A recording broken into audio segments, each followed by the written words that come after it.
கர்த்தருடைய பரிசுத்த நாமத்திற்கு மகிமை உண்டாவதாக. இந்த அருமையான தருணத்துல கிறிஸ்துவின் நாமத்தினாலே உங்களை சந்திப்பதில் மிகுந்த மகிழ்ச்சி அடைகிற ஒரு காரியத்தை குறித்து தியானிக்க போகிறோம். இன்றைக்கு சங்கீதத்தின் புத்தகம் 37 34வது வசனம் வாசிக்கலாமா? நீ கர்த்தருக்கு காத்திருந்து அவருடைய வழியை கைக்கொள், அப்பொழுது நீ பூமியை சுதந்திரித்துக் கொள்வதற்கு அவர் உன்னை உயர்த்துவார். துன்மார்க்கர் அறுப்புண்டு போவதை நீ காண்பாய். ஆமேன், அல்லேலூயா. கர்த்தருடைய பிள்ளைகளை, வேதத்துல நீதிமான் துன்மார்க்கன் இப்படி பேசப்பட்டு கொண்டே வருகிறது இல்லைங்களா? யார் நீதிமான் அப்படின்னா, கர்த்தருடைய வார்த்தையில நிலைத்திருந்து அந்த வார்த்தையின்படி வாழுகிறவர்கள் தான் நீதிமான். துன்மார்க்கர் யாரு? கர்த்தருடைய வார்த்தைக்கு வருவாங்க, கர்த்தருடைய வார்த்தையை கேட்பாங்க, நிலைத்திருக்க கூட நினைப்பாங்க, ஆனா நிலைத்திருக்க முடியாமல், வார்த்தையில வாழ முடியாம தவறி போய் இருக்கிறவங்க தான் துன்மார்க்கர். ஆமேன், அல்லேலூயா. தவறி போயின்னா தவறுதலை செய்யறவங்க தான் துன்மார்க்கர். அப்ப இன்னைக்கு யோசித்து பாருங்க. அப்ப நீங்களும் நானும் நீதிமான் அப்படின்னா வார்த்தையில வாழ்ந்து கொண்டிருக்கிறோம் என்று ஒரு அர்த்தம் இருக்கிறது. அப்ப இன்னைக்கு பாருங்களேன், அவர் சொல்றாரு கர்த்தருக்கு காத்திருக்கணுமா. நம்ம வாழ்க்கையில எந்தெந்த மனுஷனுக்கோ காத்து கிடக்கிறோம், எந்தெந்த ரிசல்ட்டுக்கோ காத்து கிடக்கிறோம், எந்தெந்த ஆட்களுக்கோ காத்து கிடக்கிறோம். ஆனா கர்த்தர் ஒன்று கற்றுக் கொடுக்கிற காலை வேளையில அவருக்கு காத்திரு அப்படின்னா எப்படிங்க? கர்த்தருக்கு எப்படி காத்திருக்கிறது? எனக்கு காத்திருக்க தெரியல இது வரைக்கும், நான் ஜெபிக்கிறது தான் காத்திருக்கிறது நினைச்சுக்கிட்டு இருக்கேன் அப்படின்னா அது அல்ல. ஆமேன். நீங்க நல்லா ஜெபம் பண்ணுவீங்க, 1 மணி நேரம் 2 மணி நேரம் ஆண்டவர் கூட பேசிட்டே இருக்கிறீங்க, நீங்க ஆண்டவர்கிட்ட பேசுறீங்க, ஆனா ஆண்டவர் பேசுறது கேட்கறதுக்கு டைம் கொடுக்குறீங்களா நீங்க? அதுதான் காத்திருக்கிறது. ஆமேன். மேல் வீட்டு அறையில 120 பேர் அமைதியா காத்திருந்தாங்க. ஆமே. அவங்க என்ன செஞ்சுட்டு இருக்காங்க? காத்திருந்தாங்க. எதுக்காக காத்திருந்தாங்க? கர்த்தர் வருகிறார் அப்படின்னு சொன்னாங்களே, அதற்காக காத்திருந்தார். இன்னைக்கு நீங்கள் நானும் காத்திருக்கிறோமே. அவருடைய வருகைக்காக காத்திருக்கிறீங்களா? அவருடைய வார்த்தைக்காக காத்திருக்கிறீங்களா? நீங்க என்னவோ கேட்டுக்கிட்டு இருக்கீங்க, அதற்கான பதிலுக்காகவாது நீங்க ஒரு சந்நிதியில காத்திருக்கிறீங்களா? யோசிச்சு பாருங்களேன். இன்னைக்கு காத்திருப்பு இல்லை, ஆனா ஜெபம் எக்கச்சக்கமா இருக்கிறது. ஜெபம் ஏகப்பட்ட ஜெபம் பண்ணுகிறோம், ஆனா பதில் எங்க இருந்து வருங்க? காத்திருப்புல தான் வரும். ஆமீன். அந்த 120 பேரும் ஜெபம் பண்ணிட்டு எழுந்து போயிருந்தாங்கன்னா ஒண்ணுமே இல்லைங்க. அவங்க காத்து இருந்தாங்க. ஆமீன். அதனாலதான் அற்புதமான நிகழ்வு நடந்தது. ஆமீன். அற்புதமான பரிசுத்த ஆவியானவர் பூமியில இறங்கி வந்து கிரியை செய்தார், கிரியை செய்து கொண்டிருக்கிறார். தெய்வ பிள்ளைகளே, இன்றைக்கு நீங்க நீதிமானா மாறி தெய்வ சமூகத்துல வந்திருக்கிறீங்க. இன்னும் மாற வேண்டிய காரியங்கள் இருக்குமானால் அவங்களை அர்ப்பணித்து மாற்றிக்கொள்ளுங்க. அவர் சமூகத்துல காத்துருங்க, நிச்சயமா நன்மையை பெற்றுக்கொள்வீங்க. உங்க நெடுநாள் விண்ணப்பம் அங்கீகரிக்கப்படும், கேட்கப்படும். உங்க கண்ணீருக்கு பதில் உண்டாகும், உங்க உபத்திரவத்துக்கு பதில் உண்டாகும், உங்களுடைய எல்லா புலம்பலுக்கும் ஒரு பதில் உண்டாகும். நிச்சயமா கர்த்தர் செய்வார். ஜெபிக்கலாமா? நல்ல தெய்வமே, இன்றைக்கு கூட பேசினீரே, அதற்காய் நன்றி. ஆண்டவரே, காத்திருப்பை குறித்து இன்றைக்கு கற்றுக் கொடுத்திருக்காய் ஸ்தோத்திரம். தொடர்ந்து உடைய ஆளுக இருக்கட்டும் ஐயா. இதை கேட்க போகிற பிள்ளைகளை ஆசீர்வதிப்பீராக. கிறிஸ்து நாமத்தில் பிதாவே, ஆமேன், ஆமேன். God bless you all. கிறிஸ்துவில் பிரியமானவர்களே, இந்த நாளைக்கென்று தேவன் நமக்கு இருக்கிற ஜீவ வார்த்தை சங்கீதங்களின் புஸ்தகம் 65வது சங்கீதம் 5வது வசனம். எங்கள் ரட்சிப்பின் தேவனே, நீர் பயங்கரமான காரியங்களை செய்கிறதினால் எங்களுக்கு நீதியுள்ள உத்தரவு அருளுகிறீர். எனக்கு அருமையான சகோதர சகோதரிகளே, இன்றைய நாள் நீங்கள் எவைகளுக்காக நீண்ட நாட்களாய் கர்த்தரிடத்தில் நம்பிக்கையோடு காத்திருந்தீர்களோ அவைகளுக்கு இன்றைக்கு உத்தரவினை பெற்றுக்கொள்கிற நாளாய் வாக்கு பண்ணி ஆசிர்வதிக்கின்றார். இன்றைய நாளிலும் அநேகருடைய நம்பிக்கை அழிந்து போகிற பொருளிலும் இருக்கின்றது. அன்றாட வாழ்க்கையில் காண்கிறதான எதிர்கொள்கிறதான சூழ்நிலைகள், போராட்டங்கள் அநேகரை நம்பிக்கையற்ற சூழ்நிலையையும் நம்புகிறது. சுகத்திற்காக மருத்துவரையும், பயணத்தின் போது ஓட்டுநரையும், எதிர்கால தேவைக்கு மண்ணையும் பொன்னையும், முதிர் வயதில் பிள்ளைகளை நம்பியும், இப்படி மாறி மாறி ஒன்றன் மீது நம்பிக்கையை வைத்து நீதி கிடைக்கும், ஆறுதல், ஒத்தாசை, பாதுகாப்பு கிடைக்கும் என்று காத்திருக்கிறவர்கள் அநேகர். இவைகள் எல்லாவற்றிலும் தோல்வியும், ஏமாற்றமும், வஞ்சகமும், கைவிடப்படுகிற நிலையும் காணப்படும் பொழுது என்ன அறியாதவர்களாய் கலங்கி நிற்கிற நிலை என்பது வேதத்தில் பிரசங்கி புஸ்தகத்தை வாசிக்கும் பொழுது சூரியனுக்கு கீழே செய்யப்படுகின்ற காரியங்கள் எல்லாம் கவனித்து பாருங்கள். எல்லாம் மாயையும் மனதுக்கு சஞ்சலமுமாய் இருக்கிறது என்று உள்ளது. ஆகவே மாயையான சஞ்சலத்தை தருகிறதான காரியங்களில், செயல்களில், மனிதர்களிடத்தில் உங்கள் நம்பிக்கையை வைக்காமல் கர்த்தரிடத்தில் வைப்பீர்களானால் அவரிடத்திலிருந்து நீண்ட உத்தரவுகள் பிறக்கும், ஆசீர்வதிப்பார். இன்றைக்கும் நாம் வேதத்திலிருந்து கர்த்தர் தம்மை விசுவாசித்தவர்களுக்கு நீண்ட உத்தரவு அருளியதை குறித்து தியானிப்போம். முதலாவதாக பார்க்கலாம், விசுவாசித்து பெற்றுக்கொண்ட நீதி உள்ள உத்தரவு. 2 ராஜாக்களின் புஸ்தகம் 8ஆம் அதிகாரத்தை நாம் வாசிக்கையில் அங்கே சுனேமியாளை குறித்து பார்ப்போமானால், அவள் தான் இருக்கிற தேசத்திலே பஞ்சம் உண்டானபடியினால் தன்னுடையவைகளான நிலங்கள், வீடு மற்றும் ஆஸ்திகள் யாவற்றையும் விட்டு பெலிஸ்தரின் தேசத்திலே 7 வருடம் பஞ்சம் முடியும் மட்டும் போய் சென்றிருக்கின்றாள்.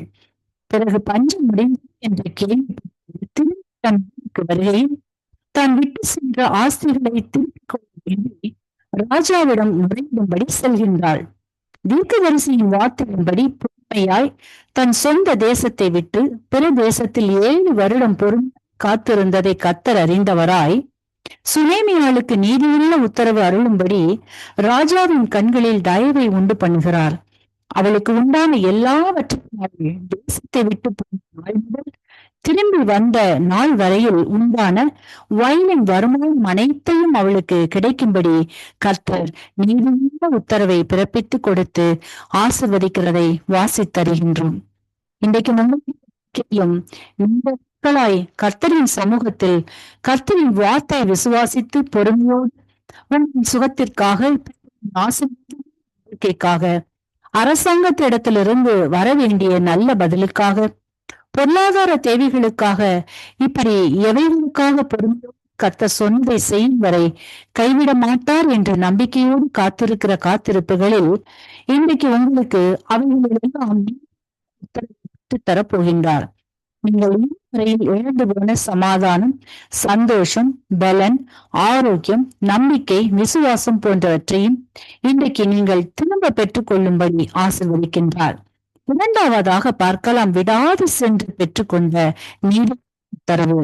லூக்காவின் புஸ்தகம் 18ஆவது அதிகாரத்தை நாம் வாசிக்கையில் அங்கே ஒரு விடுதலை குறித்து பார்ப்போமானால், தனக்கும் எதிராளிக்கும் இருக்கும் வழக்கை அந்த பட்டணத்தில் இருக்கும் நியாயாதிபதியிடம் எடுத்து செல்கிறாள். ஆனால் அந்த நியாயாதிபதியோ மனுஷரை மதியாதவனாய் இருந்தபடியினால் வழக்கை விசாரிக்காமல் தள்ளி போட்டுக் கொண்டே போகிறான். ஆனாலும் விதவை தனக்கு நீதி நியாயம் கிடைக்க வேண்டும் என்று அவனை விடாது தொந்தரவு செய்து தினந்தோறும் சென்று விண்ணப்பித்துக் கொண்டே இருக்கின்றாள். வெகு நாளாக நீதி சாலம் வந்து ஒரு நாள் அவனின் இருதயத்தை கர்த்தர் அசைக்க பண்ணுகிறார். உடனே அவன் விதவைக்கு நியாயம் செய்ய வேண்டும் என்று தனக்குள்ளே சொல்லிக் கொண்டான் என்று வாசித்தருகின்றோம். என கருமையானவர்களே, அறியாதவர்களாலும் மறைமுகமாகவும் நீதியாகவும் சத்துரு உங்களுக்கு எதிராய் பல சூழ்ச்சிகளை செய்தும் உபத்திரவங்களை தந்தும் அடிக்கடி உங்களை நிந்தித்தும் கொண்டிருக்கிற இவைகளுக்காக நீதி வேண்டும்படி தீர்வு காணும்படி பலரின் உதவி இருக்கிற உங்களுக்காய் கர்த்தர் இன்றைக்கு கடின பதில்களை பெற்றுத் தருகின்றார். அலைச்சல்களை ஓய பண்ணி சமாதானத்தை தந்து நீதி உத்தரவுகளை பெற்றுக்கொள்ளும்படி ஆசீர்வதிக்கின்றார். வார்த்தையை விசுவாசியுங்கள், ஆசீர்வாதங்களை பெற்றுக் கொள்ளுங்கள். இன்றைக்கு இந்த வார்த்தைகளை கேட்டுக்கொண்டிருக்கிற யாரேனும் கல்வாரி சிலுவையில் மரித்து உயிர்த்தெழுந்த இயேசு அறியாமலும் விசுவாசியாமலும் இருப்பீர்களானால் இன்றைக்கு உங்களை ஒப்புக் கொடுங்கள், விசுவாசியுங்கள். இயேசு உங்களின் சூழ்நிலைகளையும் மாற்றி விடுவித்து வாழ வைப்பார், ஆசீர்வதிப்பார். இந்த வார்த்தைகள் மூலமாக கர்த்தர் இன்று உங்களை ஆசீர்வதிப்பாராக. ஆம். கிறிஸ்துவுக்குள் பிரியமான சங்கமம் தமிழ் கிறிஸ்தவ வாழ்த்துக்கள். இன்றைய மன்னா, நான் உன்னை பலப்படுத்தி உனக்கு சகாயம் பண்ணுவேன். ஏசாயா 11:10. பிரியமானவர்களே, வாழ்க்கையில் சோதனை என்ற புயல் நிலப்புறமும் சுழன்று வீசுகிறதா? கர்த்தர் உங்களை பலப்படுத்தி சகாயம் பண்ண போகிறார். நீங்கள் சில காரியங்கள் பலவீனமாக உள்ளீர்களா? கர்த்தர் சொல்லுகிறார், நான் உங்களை பலப்படுத்துவேன். கவலையில் இருக்கின்றீர்களா? அந்த கவலையை போக்கி பலப்படுத்துவார். சிற்றின்பத்தில் சிக்கி தவிக்கின்றீர்களா?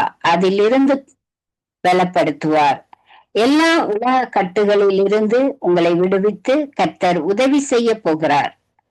உங்களுக்கு சகாயம் போகிறார். உங்கள் கவலைகள், துக்கங்கள், துயரங்கள், போராட்டங்கள், கடன் பாரங்கள் எல்லாவற்றையும் இருதயத்திலிருந்து தூக்கி போடுங்கள். கர்த்தர் வாழ்க்கையை மாற்றப் போகிறார். வாழ்க்கையில் சந்தோஷத்தை தரப்போகிறார். மன மகிழ்ச்சியை தரப்போகிறார். உடைக்கப்பட்ட, நொறுக்கப்பட்ட உங்கள் வாழ்க்கை என்னும் கட்டிடம் மீண்டும் அழகாக கட்டப்பட போகிறது. ஆமென் என்று சொல்லுங்கள். தேவன் தாமே உங்கள் ஒவ்வொருவரையும் நிறைவாக ஆசீர்வதிப்பாராக. ஆமென். God bless you.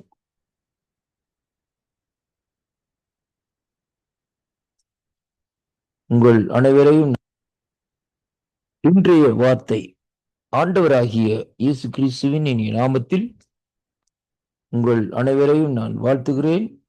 இன்றைய நாளிலும் 17ஆம் தேதி 11வது மாதம் 2025ஆம் ஆண்டு திங்கட்கிழமை இந்த காலை வேளையிலும் ஆண்டவருடைய வார்த்தை 1 சாமுவேல் புஸ்தகம் 1வது அதிகாரம் 17வது வசனத்தை வாசிக்கிற வேளையிலே கர்த்தருடைய வார்த்தை இந்த நாட்களிலே சொல்லுகிறது, அதற்கு ஏலி, சமாதானத்துடனே போ, நீ இஸ்ரவேலின் தேவனிடத்திலே கேட்ட உன் விண்ணப்பத்தின்படி அவர் உனக்கு கட்டளையிடுவாராக என்றான் என்று சொல்லி இந்த நாட்களிலே சொல்லப்படுவதை பார்க்கிறோம். அன்பு பிள்ளைகளே, இந்த நாளிலும் இந்த வார்த்தையை நீங்கள் சற்று திரும்பி பார்ப்பீர்களானால், அன்னாள் என்று சொல்லப்படுகிற ஒரு தாயார், அதாவது தீர்க்கதரிசியாகிய சாமுவேலுடைய தாயார், அவர்கள் இந்த நாட்களிலே குழந்தைகள் இல்லாத நிலையிலே தேவனுடைய சன்னிதானத்திலே போய் இந்த நாட்களிலே அங்கே விண்ணப்பம் பண்ணுகிறதை பார்க்கிறோம்.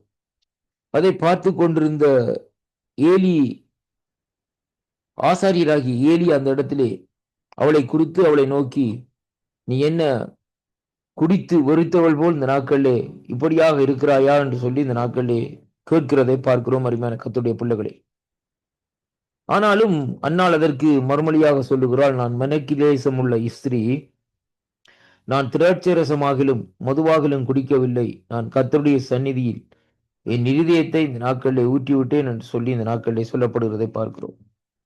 உம்முடைய அடியாளை பேலியாளின் மகளாக எண்ணாதேயும், மிகுதியான விசாலத்தை கிளேசத்தினால் இந்நேரம் மட்டும் விண்ணப்பம் பண்ணினேனே என்றாள் என்று சொல்லி இந்த நாட்களிலே சொல்லப்படுகிறதை பார்க்கிறோம்.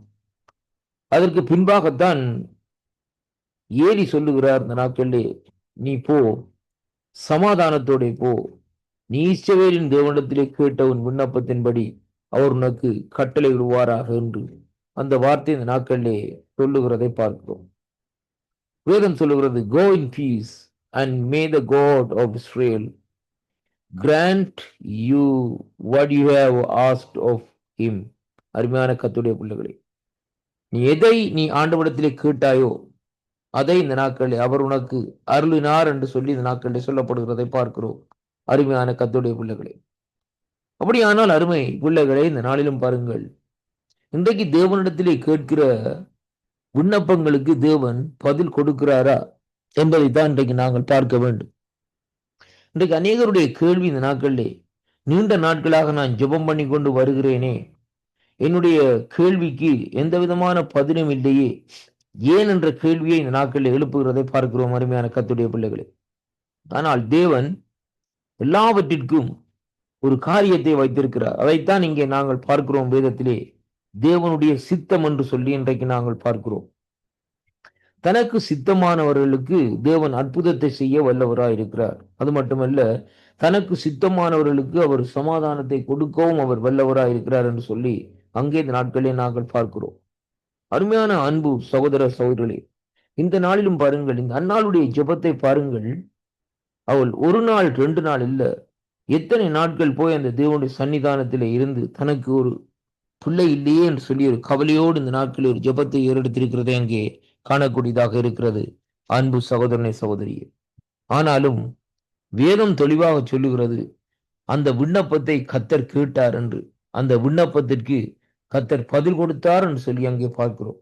இன்றைய நாட்களிலே நம்முடைய விண்ணப்பங்கள் எப்படியாக இருந்தாலும் அந்த விண்ணப்பங்களுக்கு கூட தேவன் இந்த நாட்களிலே அபரீத விதமாக பதிலை கொடுக்கிற தேவனாக இருக்கிறது. ஏனென்றால் என்னுடைய ஆண்டவருடைய செவிகள் மந்தமாகவும் இல்லை, அவருடைய கரங்கள் குன்றி போகவும் இல்லை என்று சொல்லி இந்த நாட்களிலே வேதம் சொல்லுகிறது. என்ன காரியத்தை குறித்து நாங்கள் விண்ணப்பம் பண்ணுகிறோமோ அதை அவர் தெளிவாக நம் அருகிலே வந்து அந்த விண்ணப்பத்தை கேட்பார், அருமையான கர்த்தருடைய பிள்ளைகளே.